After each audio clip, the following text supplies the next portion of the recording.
Maya was 9 years old the first time she walked into her uncle's room looking for a pen. She found something else. She couldn't read it properly. She was 9, and it was adult writing, so it didn't mean anything to her yet. But something made her fold it and slip it into the pocket of her coat. She forgot about it within a week. Then she found it again at 23, in a storage box in the same coat. This time she could read it. This time she understood exactly what it was. And this time Calvin Morrison had no idea it still existed. He had spent 3 years carefully, methodically, and completely stealing his mother's estate. He had rewritten her will 4 times. He had invented debts that did not exist to get her signature. He had forged her name on the final version while she lay in a hospital bed. For 3 years he had been meticulous. Every document considered, every signature witnessed, every conversation with his mother carefully managed. He had thought of everything. What he had not thought of was a 9-year-old girl putting a piece of paper in her coat pocket on a winter afternoon and forgetting about it for 15 years. That was the gap in the plan. Ruth Morrison was the kind of woman who remembered every birthday without writing it down, who kept the drawings her grandchildren made in primary school in a specific drawer in the kitchen, who had a laugh that arrived without warning and filled every room it entered, who made Sunday dinner the kind of event people drove 4 hours for without being asked twice. She had raised her children in that house, Diane the eldest, then Calvin, then 2 younger siblings who had moved across the country years ago. She had buried her husband there. She had planted a garden in the backyard every spring for 41 years. The house was not just property. It was the physical evidence of a life built carefully and with love, by 2 people who had started with very little and made something real. Diane visited every month. 6 hours each way, 2 days off work. A standing commitment she had kept for 7 years without missing once. She brought groceries, changed light bulbs, sat with her mother on the porch and talked about nothing important for hours. The visits were ordinary and they were everything. Maya came when she could. Ruth called her grandbaby even when Maya was 22 years old and had a job and an apartment of her own. Maya sat in that kitchen while Ruth cooked and listened to stories she had heard 40 times and never got tired of. The story about the first house. The story about the wedding. The story about the dress Ruth's mother had made by hand that didn't fit right but was the most beautiful thing she had ever worn. There are people in your life whose presence is so constant and so warm that you forget to be afraid of losing them. Ruth was that person for everyone who loved her. She made the world feel stable because she was in it. Calvin arrived in the spring with 2 suitcases and a sincerity that nobody questioned. He cooked. He drove her to appointments. He sat with her through the nights when her breathing was difficult. He answered the phone at 3 a.m. when she was frightened. He remembered her medications. He learned her doctors' names. He was, by every visible measure, exactly what a devoted son looks like. What he was doing with the hours Diane wasn't there, the hours Maya wasn't watching, the hours Ruth was tired and trusting, took 3 years to fully understand. The first time Maya felt something wrong, she was 9 years old. She had been visiting for the weekend. She wandered into Calvin's room looking for a pen. On his desk was a piece of paper with her grandmother's name at the top and words she couldn't fully read. She folded it and put it in her coat pocket because something she couldn't have named at 9 told her to. She forgot about it within a week.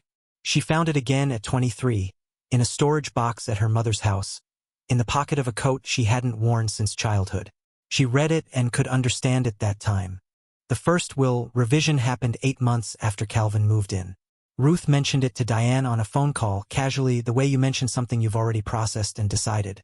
She said Calvin had spoken to a financial advisor, that there were some outstanding debts from her husband's estate that had never been properly resolved, that the advisor had suggested restructuring the will to protect the assets from potential claims.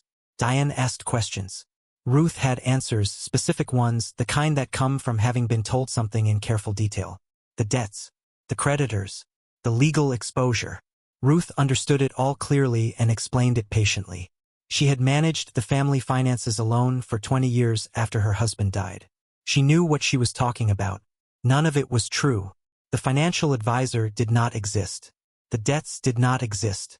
The creditors did not exist. Calvin had spent 3 weeks preparing his mother to understand a problem he had invented, so that she would willingly sign the solution he had already written. Diane accepted the explanation because her mother accepted it. Because Ruth was sharp. If Ruth believed it, it was real. That was the specific genius of what Calvin had done. He hadn't manipulated a confused woman.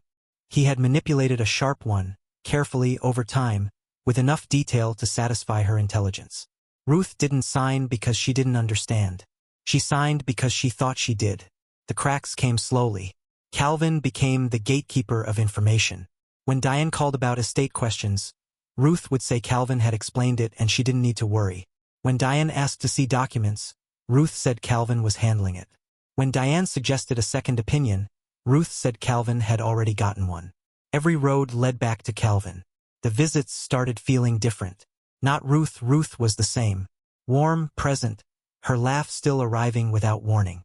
But the house had changed in small ways. A filing cabinet in the hallway that had always been unlocked was now locked. The kitchen drawer where Ruth kept important papers had been cleared. When Diane asked where things were, Ruth said Calvin had organized everything. He had organized everything. Before we go any further, let us know in the comments where you're watching from. We read every single one. And if the story is hitting close to home, subscribe so you never miss what's coming next. Then the crack that could not be explained. Diane arrived for her monthly visit to find a notary's car in the driveway. She knocked. Calvin answered. He said Ruth was resting. The notary left 20 minutes later without Diane being introduced. When she asked Ruth about it that evening, Ruth said it was just some paperwork Calvin needed witnessed. The third will revision happened that afternoon.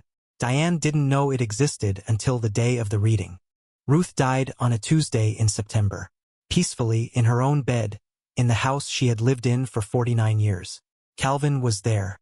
Diane was 6 hours away and drove through the night to arrive at 4 a.m. She sat beside her mother's bed in the dark until morning came. She held her mother's hand. She talked to her even though Ruth could no longer hear her, because there were things she needed to say out loud regardless of whether they were received. The funeral was on a Saturday. The church was full. Ruth had known everyone and everyone had loved her. Calvin sat in the front pew and received condolences with the specific grace of a man who had been preparing for this moment for 3 years. People told him how devoted he had been, how lucky Ruth was. He accepted every word with the right amount of humility. The community had watched him show up every day for 3 years, and they believed what they had seen. Maya sat 3 rows back and watched him receive it. She was 24 years old. She had the document in her bag. She had been carrying it for a year. Ever since she found it in the storage box. Ever since she read it and understood what it meant. She had said nothing for a year because she wasn't sure what to do with it. Because Calvin was her uncle and Ruth was still alive and she was 23 years old and afraid of being wrong. Ruth's death made her certain. The will reading was the following Thursday. The attorney read it. $1 each, as a symbol of love. Calvin said, "Mama made her wishes clear. I was the one who was here." And Maya placed the document on the table. It was a draft. Handwritten, Calvin's handwriting, which Diane recognized before she finished the first line. A draft of the will. Margin notes in Calvin's hand showing edits, additions, specific instructions to the attorney. A note at the top that read, "Make sure the debt schedule is attached. She needs to see the numbers to agree." The debt schedule. The document Calvin had used to convince Ruth to begin revising the will. The invented debts. The fictional creditors. In Calvin's own handwriting. Proven by a document a 9-year-old girl had accidentally preserved by putting a piece of paper in her coat pocket. The room was completely silent. Calvin looked at the document. His composure held for 4 seconds. Then, not all at once, but in pieces, it left his face. "Where did you get that?" Maya looked at him. "Your room. I was 9. I didn't know what it was. I kept it because something told me to." A 9-year-old girl had accidentally preserved the evidence of a 3-year fraud simply by putting a piece of paper in her coat pocket. Calvin had spent 3 years being careful. He had not been careful enough to check a child's coat. Diane picked up the document. "Read it. Set it down." She looked at her brother across the table. Calvin's mouth opened. The beginning of an explanation. The same patient, detailed voice he had used with their mother for 3 years. Diane held up her hand. "Don't." She looked at the attorney. "I need the names of every notary who witnessed any version of this will. I need the dates. And I need the name of a forensic document examiner." The attorney looked at Calvin. Calvin said nothing. The attorney wrote down 3 names. But the document on the table was not the only evidence. Diane had come to that room with grief and nothing else. She left it with something different, the specific cold clarity of a woman who now understood that her brother had not simply betrayed her. He had betrayed their mother. He had spent 3 years in that house, in that kitchen, in the garden Ruth had planted every spring for 41 years, and he had used every moment of it. She drove home and called a lawyer before she reached the highway. The forensic examination took 6 weeks. The handwriting analyst examined Ruth's signature across 40 years of documented records, birthday cards, legal documents, the original 1974 house deed, 41 years of tax returns. She compared them against the signature on the October 14th will. The signature on October 14th did not match. The pressure was different. The specific curve of the R was wrong. The loop of the M had never appeared in any other sample across 4 decades of Ruth's documented handwriting. Calvin had practiced. He had not practiced enough. The hospital records confirmed what Diane had already begun to suspect. October 14th, the date on the final will, was the day Ruth had been admitted to hospital with a respiratory infection. She had been on oxygen and sedation. She had not left the hospital that day. She had not been to a notary's office. She had not signed anything. Calvin had signed it for her. The notary who had witnessed the final signature was tracked through the state registry. She initially maintained the signing had been legitimate. Then the investigator showed her the hospital records. Her statement changed within 48 hours. She had been told Ruth was temporarily unwell but cognitively present. She had not examined Ruth herself. She had watched Calvin guide his mother's hand across the signature line and believed it was assisted signing. It was not. She cooperated fully after that. The debt schedule, the document Calvin had used to convince Ruth to begin revising the will, was traced to a printer at the public library 2 blocks from the family home. The debts it listed did not correspond to any creditor, court filing, or financial record in Ruth's name. Calvin had invented them on a library computer and printed them on paper that looked official enough to convince a woman who trusted her son completely. Diane's attorney filed a formal complaint with the district attorney's office. Calvin was charged with elder financial abuse, fraud, and forgery. The charges were public record.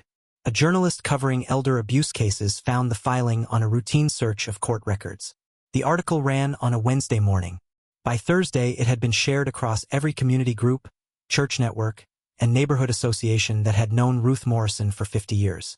The people who had told Calvin how devoted he was read his name in the paper next to the words fraud and forgery and elder financial abuse.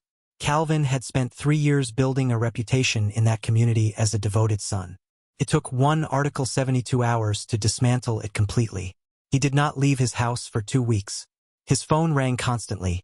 Former friends, church members, neighbors who had watched him carry groceries and drive Ruth to her appointments.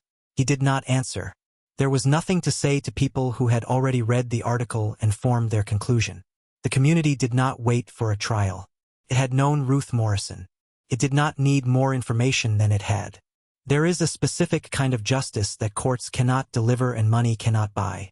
It is the justice of a community that loved someone turning its back on the person who betrayed her. Calvin felt it before a single verdict was read. The will was contested in probate court.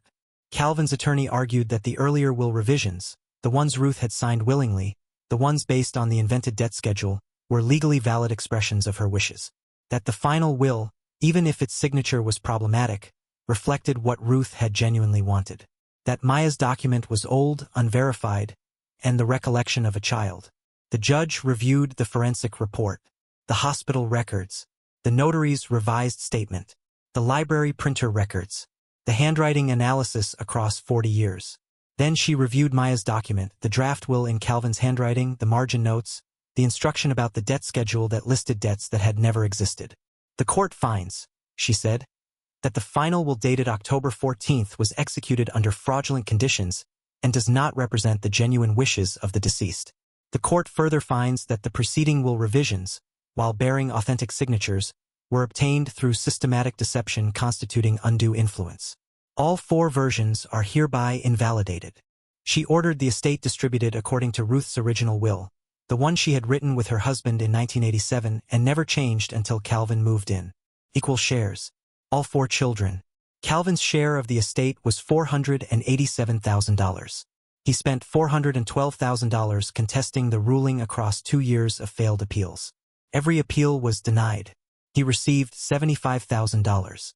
He had forged his dying mother's signature, invented debts that did not exist, isolated her from the people who loved her, spent 3 years performing devotion as a financial strategy, and received $75,000 for all of it. Less than he would have received if he had simply done nothing. Less than he would have received if he had simply been the person he pretended to be. That is the specific arithmetic of greed. The calculation that always costs more than it returns. Diane used her share to restore the house. She hired the same contractor who had built the back porch with her father in 1989. She replanted the garden, the same flowers Ruth had planted every spring for 41 years. She did not sell the house. She kept it in the family where Ruth had always intended it to remain. On the day the final appeal was denied, a Tuesday 2 years after the will reading, Diane was in that garden. She found out through a call from her attorney. She listened. She said thank you. She hung up. She looked at the garden her mother had planted. She went back to what she was doing. Calvin did not attend either appeal hearing in person. He called in through his attorney. The last time Diane saw him was in the probate courtroom on the day the judge read her ruling. He was sitting 2 rows behind his attorney. He did not look at Diane or Maya during the reading. When the judge finished speaking, he gathered his papers and left through the side door before anyone else stood up. Maya watched him go. She did not feel what she had expected to feel. Not triumph. Not the specific satisfaction of a wound finally closed. Something quieter and more permanent, the feeling of a thing being correctly and irreversibly resolved. Her grandmother had been wronged. The wrong had been named, proven, and overturned. The house was still in the family. The garden was still being planted. That was enough. She reached into her bag. She still had the original document, the draft will in Calvin's handwriting. She had carried it through the forensic examination, through the trial, through both appeals, in the same bag she brought to every hearing. Now she folded it one final time and put it back. Her grandmother had kept drawings in a kitchen drawer for 40 years. Maya kept this. Have you ever watched someone destroy everything they had trying to take what was never really theirs? Tell us in the comments. We read everyone. If this one stayed with you, smash that like button and subscribe. New stories dropping regularly.